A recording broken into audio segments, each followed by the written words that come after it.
ኢትዮጵያ በአፍሪካ አንደኛዋ ስንዴ አምራች ብቻ ሳትሆን ሁለተኛ አምራች ከሆነችው ግብጽ 3 እጥፍ ትበልጣለች። በድፍረት ነው ይሄን የምናገረው፣ በሙሉ እምነት ነው የምናገረው። እውነት ስለሆነ ስንጀምረው እናንሳለን። አሁን 3 እጥፍ ግብጽ ከምታመርተው እኛ እናመርታለን።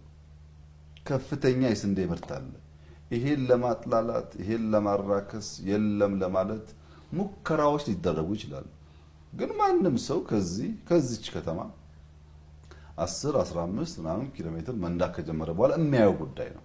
ከዚህ ወደ ሰሜን ሸዋ የሚጓዝ ሰው ከሱሉልታ ጀምሮ ባለው መንገድ ውስጥ ኦል ዘ ዌይ ያየዋል። ሌፍት ኤንድ ራይት ምንም የተደበቀ ነገር አይደለም።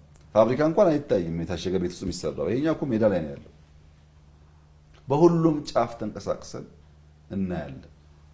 ሌላው ቅድም ባነሳውልሽ ውስጥ የሚታየው ቴክኖሎጂ በሚመለከት እኔ ዛሬ ኢትዮጵያ ውስጥ ምን ያክል መሬት እንደታረሰ በየአካባቢው ሄጄ ማየት አይጠበቅብኝም።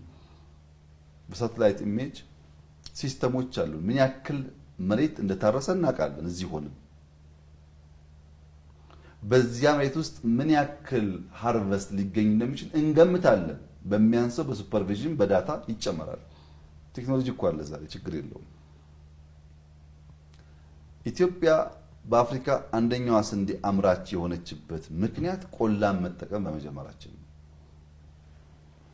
ለምሳሌ አንዱ የሚነሳው ኢትዮጵያ ስንዴ የምታመርት ከሆነ ለምን የዳቦ ዋጋ አልቀነሰም? ለምን ስንዴ ወደ ሀገር ውስጥ ይገባል?